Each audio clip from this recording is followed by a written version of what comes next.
Hallo, herzlich willkommen zu einem Gottesdienst von GDC und zu diesem Video. Ich freue mich, mit dir heute einzusteigen in Römer 8. Und das ist ein Geheimnis, das das Christentum von allen anderen Glaubensrichtungen abstehen lässt. Nämlich den Moment zu erkennen, der Geist Gottes lebt in dir. Er macht dich machtvoll und kräftig. Er gibt dir Autorität und Power, Dinge zu tun, die du im Natürlichen nicht tun kannst. Und das wollen wir heute zusammen anschauen. Nicht im Rahmen von positiven Denken, sondern wirklich von der Kraft Gottes, die in dir wirkt. Und das ist ein Thema, ich finde das sehr faszinierend, weil es ja relevant ist, weil es ja irgendwo etwas ist, was nicht nur ein Gedankenkonstrukt ist, sondern was dir hilft, in deinem Alltag siegreich zu leben. Ich bitte dich jetzt oder euch, den Text hier im Römerbrief Kapitel 8 komplett zu lesen, von A bis Z, von hinten bis vorne, und den Text zu verstehen, soweit du das kannst. Und dann werden wir gemeinsam einige Verse anschauen und da einsteigen. Also bis gleich. So, ich glaube, ihr habt jetzt den Text gelesen. 8. Kapitel. Wir steigen ein direkt mal mit den Versen 1 bis 4 und die lese ich einfach mal hier auch aus meiner Bibel so vor. Also gibt es jetzt keine Verdammnis für die, die in Christus Jesus sind.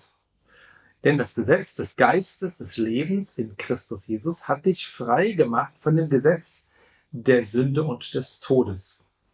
Denn durch das Gesetz, das dem Gesetz Unmögliche, weil es durch das Fleisch kraftlos war, das hat Gott, indem er seinen eigenen Sohn in Gestalt des Fleisches der Sünde und für die Sünde sandte und die Sünde im Fleisch verurteilt, weggenommen, damit die Rechtsforderung des Gesetzes erfüllt wurde im Gesetz und wird uns, die wir nicht nach dem Fleisch wandeln, sondern nach dem Geist wandeln. Das ist der Text erstmal. Du merkst schon, die Worte, keine Sprechblasen, sind komplizierte Sachen. Wir werden da ein bisschen Licht reinbringen jetzt gerade. Also wir fangen mal ganz an von vorne. Wir verstehen eigentlich dieses 8. Kapitel nur, wenn wir wissen, im 7. Kapitel redet Paulus über dieses Problem von Verdammnis und Sünde und dass wir das tun, was wir eigentlich ja nicht wollen, und das, was wir eigentlich wollen, das tun wir nicht. So. Und jetzt sagt er, hey Leute, es gibt eine Hoffnung. So, es gibt eine Hoffnung für dich. Ich sag mal, ja, wenn du da sitzt, ich komme nicht weiter mit meinem Glauben, ich komme nicht weiter, ich komme da nicht durch. Paulus sagt, es gibt keine Verdammnis für die, die in Christus sind. Damit fängt er an.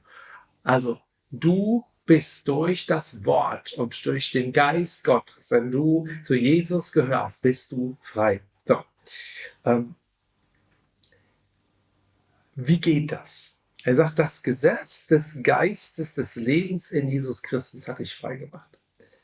Von dem Gesetz der Sünde und des Todes.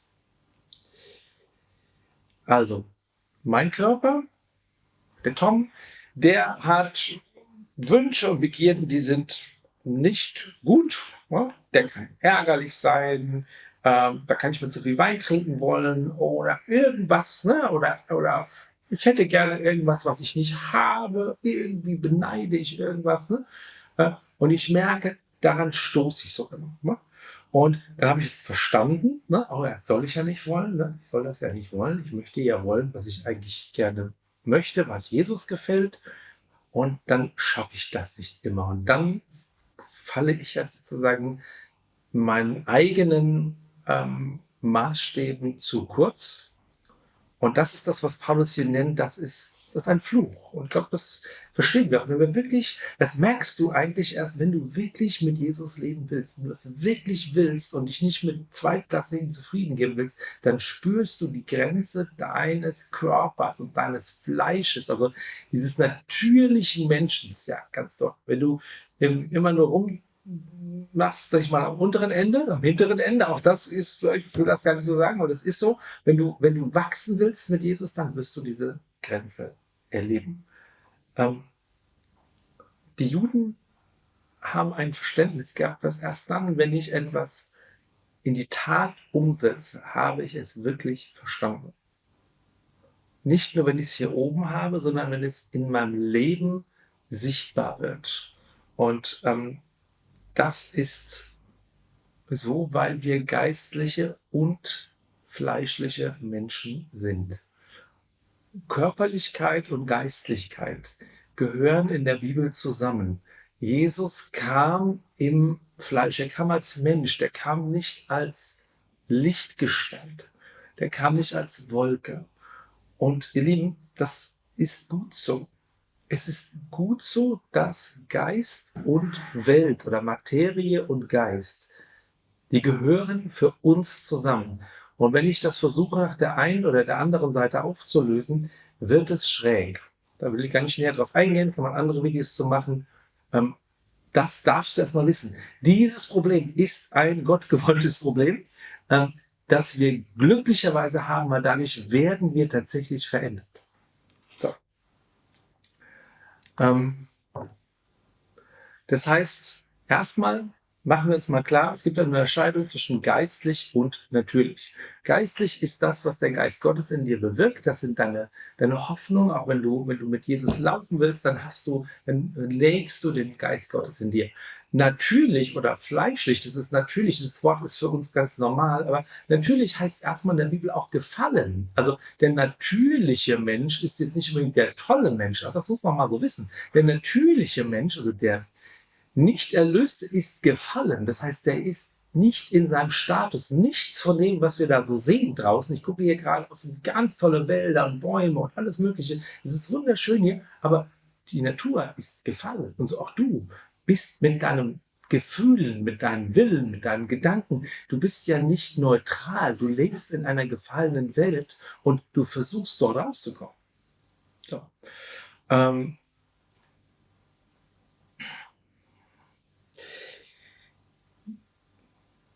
Du merkst es daran vielleicht, wenn du merkst, jemand hat negative Worte über dich ausgesprochen, du bist verletzt, du möchtest liebevoll reagieren, aber du hast einfach immer wieder mal Wellen des Zornes, die hochkommen, wo du denjenigen am liebsten, ne?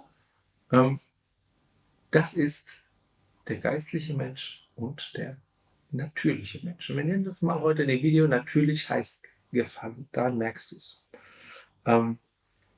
Und ja, das ist normal, dass solche Sachen kommen, aber das ist nicht das, wo du nachstreben solltest. Also normal ist es nur, dass es so ist, aber wir brauchen ja ein Ziel. Wir wollen uns ausstrecken nach dem, was da vorne ist.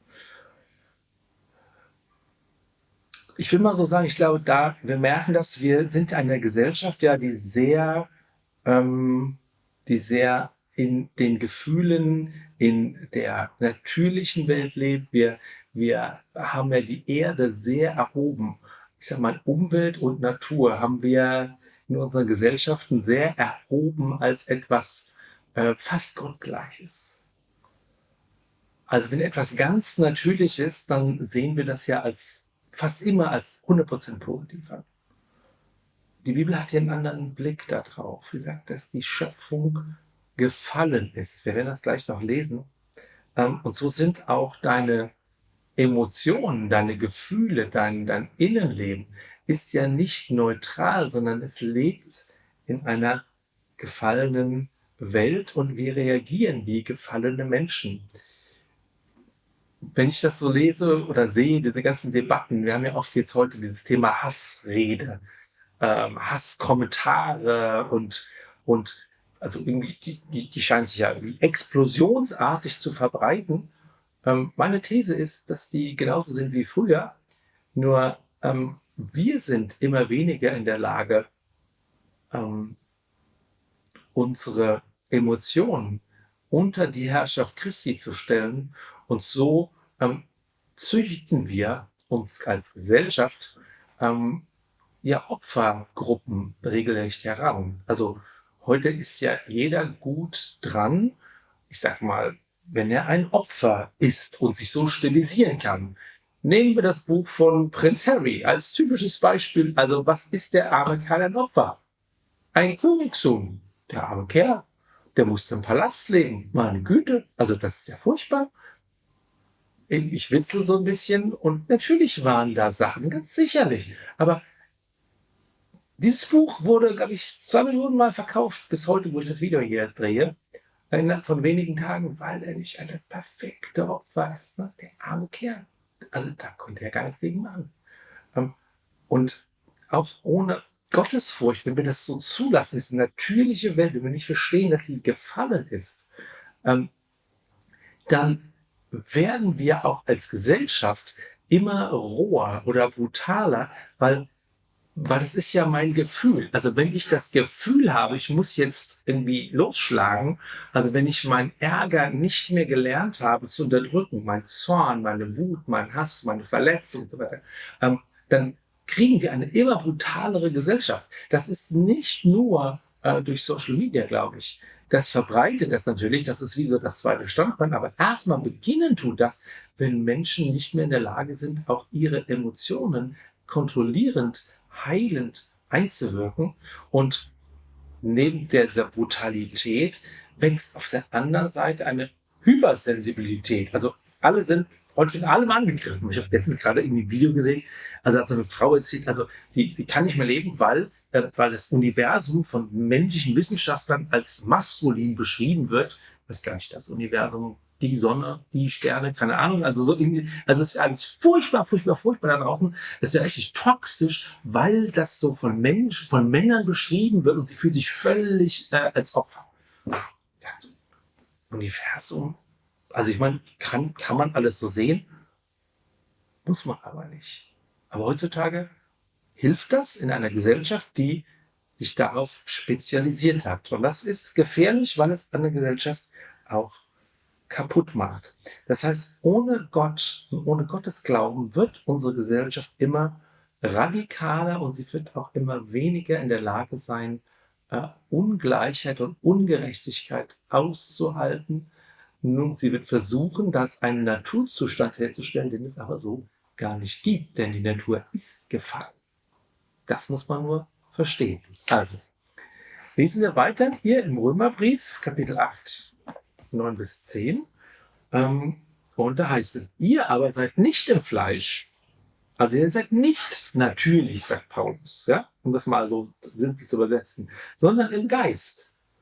Wenn wirklich Gottes Geist in euch wohnt. Wenn aber jemand Christi Geist nicht hat, der ist nicht sein. Ist aber Christus in euch, so ist der Leib zwar tot wegen der Sünde, aber der Geist des Lebens wegen der Gerechtigkeit. Der Geist ist lebendig durch die Gerechtigkeit, die Christus geschenkt hat. Das heißt,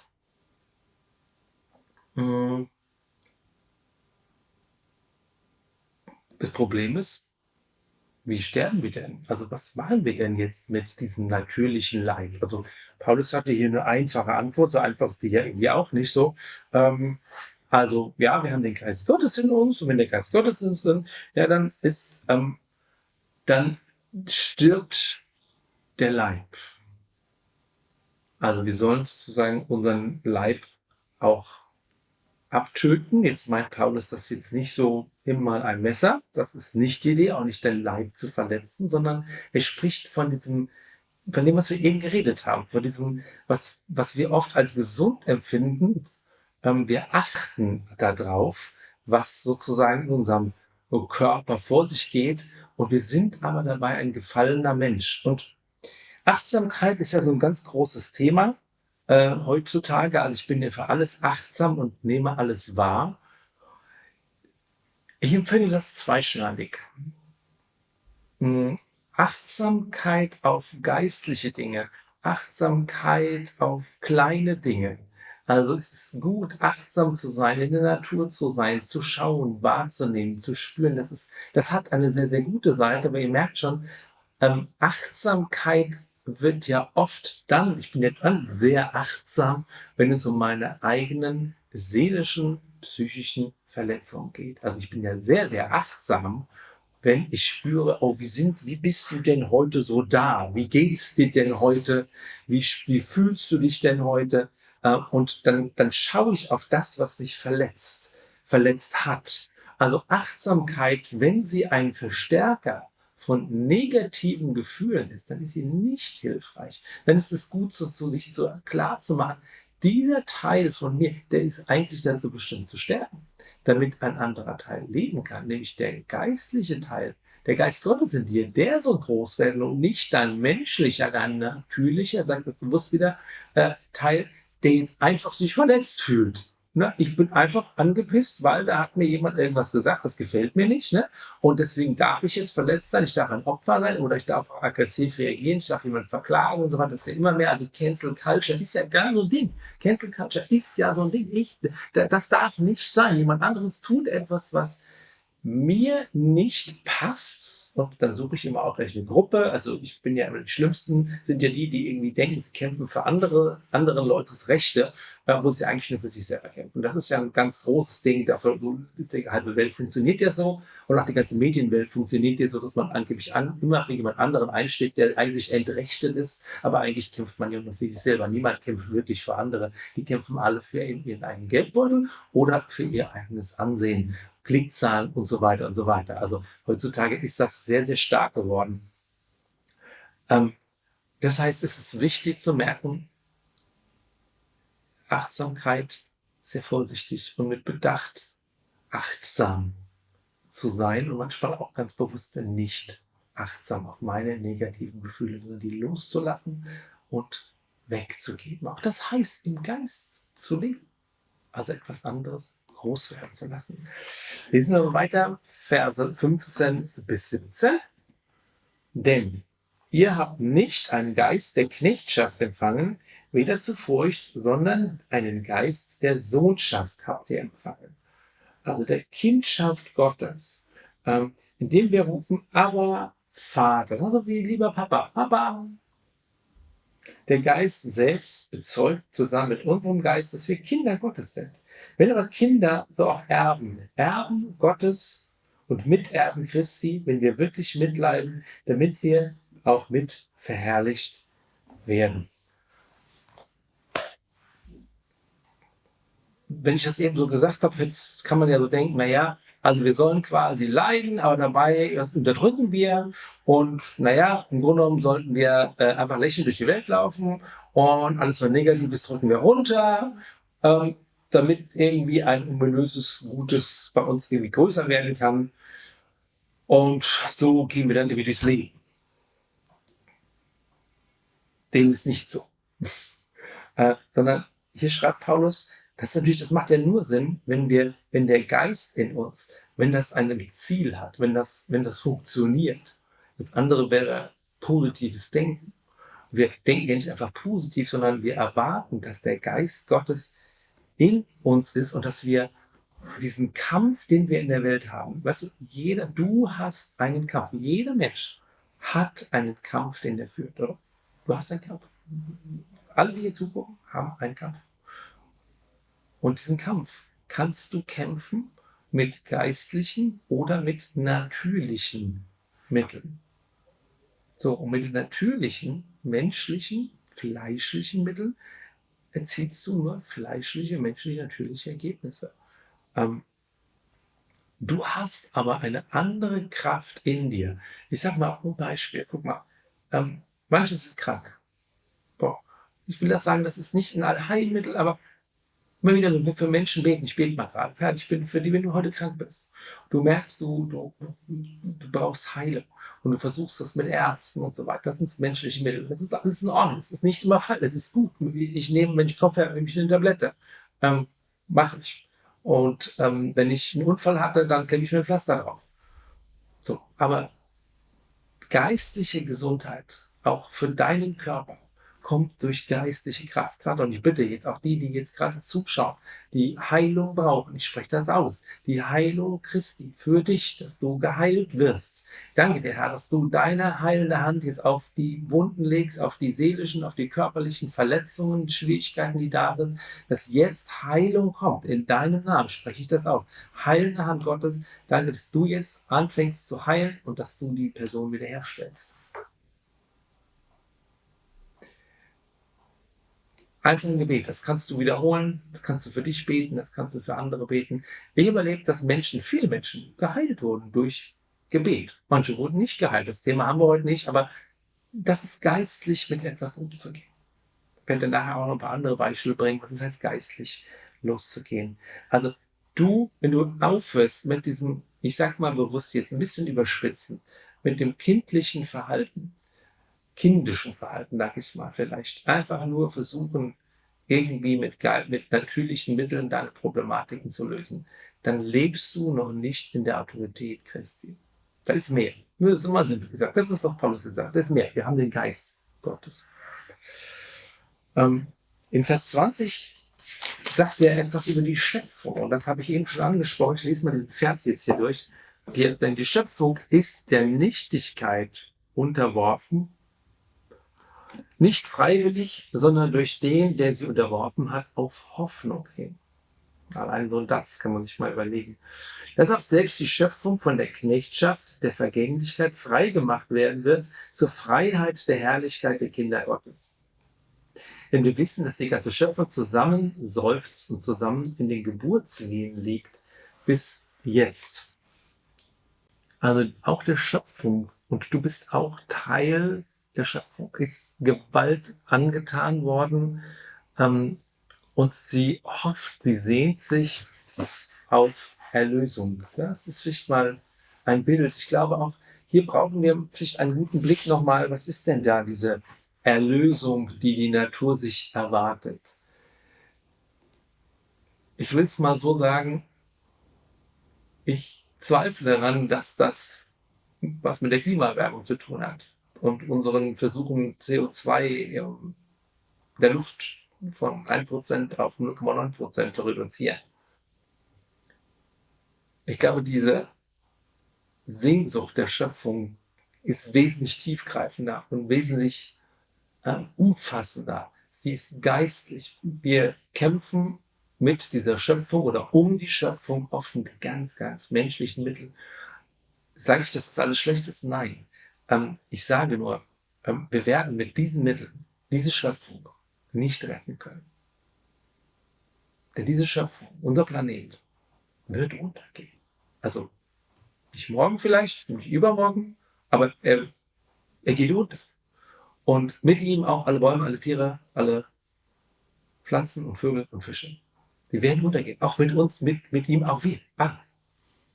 Das sagt die Bibel und das wissen wir auch. Auch da weißt du musst kein Prophet sein, um zu wissen, dass die Sonne irgendwann aufhört zu scheinen. Ja, vielleicht dauert es noch eine Weile, aber sie geht unter.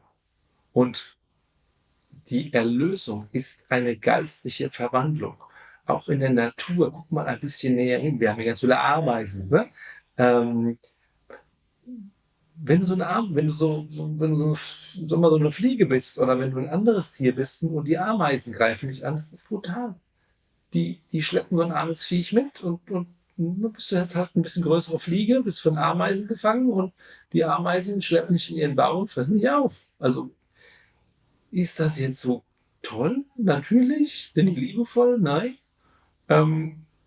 Tiere untereinander sind sehr brutal teilweise. Super brutal. Da essen die Männchen, die Weibchen die Männchen auf. Spinnen, Schlangen. Also auch, das ist ja jetzt nicht so, ganz liebevoll. Ne? Ich glaube, das ist so eine sehr verklärte, romantisierte Vorstellung von einer natürlichen Schöpfung. Auch eine ganz natürliche Schöpfung ist für den Menschen meistens tödlich. Deswegen kultiviert man sie. Das hat man ein bisschen vergessen in der westlichen Welt, dass die natürliche Natur deswegen verändert wurde, weil die Menschen alle schon gestorben sind. Von Krankheiten, Angriffen und so weiter. Du baust ein Haus deshalb, weil du sonst erfrierst oder vor Hitze umkommst. Ich komme zum vorletzten Vers, Römer 8, Vers 28, so der Lieblingsvers der vielen Christen. Und ich gebe es zu, auch ich mag Römer 8, Vers 28. Auch hier den möchte ich lesen. Und zwar, wir wissen aber, dass denen, die Gott lieben, alle Dinge zum Guten mitwirken oder zum Besten dienen. Denen, die nach seinem Vorsatz oder Ratschluss berufen sind. Denn die er vorher bestimmt hat, erkannt hat, die hat er auch vorherbestimmt, dem Bild seines Sohnes gleichförmig zu sein, damit er der Erstgeborene ist unter vielen Brüdern. Also, wir wissen aber, dass denen, die Gott lieben, wenn du Gott liebst, dann werden alle Dinge zum Besten gehen. Und das ist eben ganz simpel so, dass das oft eben nicht so ist, wie du das dir auswählen würdest, oder? Hast du auch schon gemerkt. Also Gottes Führung ist eben seine Führung. Und wir sind angewiesen, wir stehen dort drin in der Welt, wir versuchen geistig zu reagieren, wir versuchen im Geiste zu laufen, aber wir erleben jeden Tag, ich erlebe das und du erlebst das, dass es nicht so läuft, wie wir beide uns das so vorstellen. Und trotzdem erleben wir doch, dass Gott Dinge tut, die unglaublich mehr und besser sind, als wir uns das jemals ausdenken hätten können, oder? Das ist das, was hier gemeint ist. Alles muss dir zum Besten dienen. Und ob es jetzt gerade schwierig aussieht oder nicht. Letztes Jahr hatte ich auf jeden Fall ein sehr herausforderndes Jahr. Ja. Und trotzdem würde ich sagen, es ist noch nie in den letzten 20 Jahren so viel Positives entstanden um mich herum durch die Arbeit, die wir hier tun, wie das im letzten Jahr der Fall war. Hätte ich mir das ausgesucht? Nein. So, ich ende jetzt mal damit, mit der Frage an dich. Wo kämpfst du mit weltlichen Waffen gegen weltliche, natürliche Mächte, statt sie mit den Waffen des Geistes zu besiegen? Das ist meine Frage an dich. Ich will dir nochmal ein Beispiel nennen, oder damit auch, was meinte Tom damit? Das war jetzt gerade vor letzte Woche. Diese Woche, vor 3 Tagen. Wir haben ein Thema, wir arbeiten hier viel auch mit Investoren, viele Menschen kommen hierher, sie wollen auch in gute Sachen Gelder investieren. Wir hatten ein Problem hier in Paraguay Geld reinzukriegen, weil wir sind gerade in Paraguay und das ist nicht so wie in Deutschland, dass du einfach ein Konto aufmachst. So, und wir haben da lange überlegt, wie machen wir das? Und vor 3 Tagen hatte ich abends den Eindruck, Tom, das war ein Gebet, so, Tom, du musst das machen, du musst jetzt was verändern, du musst einen anderen Ansatz wählen. Ja, wie soll ich das machen? Und ich hatte einen Weg, dann habe ich im Gebet habe ich etwas bekommen, was ich tun sollte. Das war ein Anruf und ein Treffen. Und 24 Stunden später war das Problem gelöst, was uns vorher 6 Monate gekostet hat. Habe ich durch den Geist Gottes einen Weg gefunden, den ich hätte auch vielleicht früher finden können. Habe ich aber nicht, weil ich nicht dafür gebetet habe, weil ich das im natürlichen Menschen angegangen bin. Ich habe das gemacht, was man so macht, was alle so machen. Und jetzt haben wir einen anderen Weg gefunden, was eben nicht alle so machen. Und damit kriegst du andere Ergebnisse. Das heißt nicht, dass du nichts tust. Also ich habe gebetet und ich habe gehört. Und dann habe ich mit dem Gehörten etwas getan. Und dadurch, dass ich etwas getan habe, ist etwas geschehen. Ich saß nicht in meiner Wohnung, habe Däumchen gedreht oder auch selbst nur gesagt, ich bete einfach nur. Nein, geistliches Handeln ist immer auch ein Handeln durch den Körper. Ich habe dir gesagt, dein Körper ist Teil der geistlichen Welt. Setz sie entsprechend ein. So, gut. Lass mich zum Schluss beten. Vater, ich danke dir, dass du uns nicht nur in unserer natürlichen Welt belassen hast und belassen willst, sondern dass du uns hinaus und über das hinaus trägst und bringst in eine geistliche Autorität, eine Vollmacht, weil dein Geist in uns lebt und wohnt. Vater, ich bitte dich, dass ich das ergreife, dass wir das ergreifen, die wir hier sitzen und zuhören und gucken, Herr, dass du uns zu Menschen machst, die im Geist wandeln und Dinge tun, die nicht nur darauf abzielen, irgendwie langsam es besser zu machen, sondern wir tun die Dinge deines Reiches. Und das spreche ich dir zu. Tu die Dinge Gottes. So wird dir alles andere zufallen. Kümmere dich zuerst um das Reich Gottes. Das muss manche hören. Und um seine Gerechtigkeit, so wird dir alles andere zufallen. Das heißt nicht, dass du faul bist, es heißt einfach, dass du die richtigen Dinge tust. Vater, ich danke dir, dass du uns befähigst. Ich spreche dir deinen Segen, den Segen Gottes zu, für dein Haus, für deine Familie, für deine Arbeit, für deine Finanzen, für deine Beziehung, dass du hingehst in Frieden. Amen. Wir sehen uns nächste Woche beim nächsten Video. Ciao.